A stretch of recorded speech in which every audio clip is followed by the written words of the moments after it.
Good evening, જય માતાજી। મેં છે તમારો પ્રિય કિરણ। તો હમણાં વાગ્યા છે 4 ને તમે લોકો વિચાર કરતા હે કે 4 વાગે આ બેગ ભરાવીને કાં ચાલ્યો। તો મેં કાં જતો છે તે વિડીયોમાં તમને આગળ બતાવું। તો મેં નીકળી ગયો સ્પ્લેન્ડર લઈને નીકળી ગયો મારા મિત્રના ઘરે।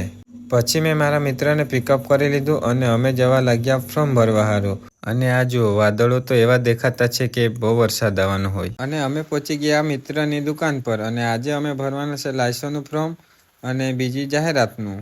તે પછી થોડી જ વારમાં મારા બીજા મિત્રો ફોર્મ ભરવાના હતા, એ લોકો પણ આવી ગયા અને એ લોકો કંઈ પાર્સલ લાવેલા હતા। તો આ પાર્સલમાં છે સેલ્ફી સ્ટેન્ડ અને બીજું છે નોઇઝની સ્માર્ટ વોચ। તે પછી આ ભાઈ અમને લાયસન્સનું ફોર્મ તથા અન્ય જાહેરાતોનું ફોર્મ ભરી આપતો હતો। એટલે હવે અમારી સરકારી નોકરી પાકી જ છે અને આ ભાઈની ખુશી તો જુઓ એકવાર તમે। ફોર્મ ભરાઈ ગયા પછી બહાર આવીને અમે જોયું તો વાતાવરણ કંઈક એવું હતું સાંજનું। તો ચાલો મળીએ બીજા વ્લોગમાં, બાય બાય।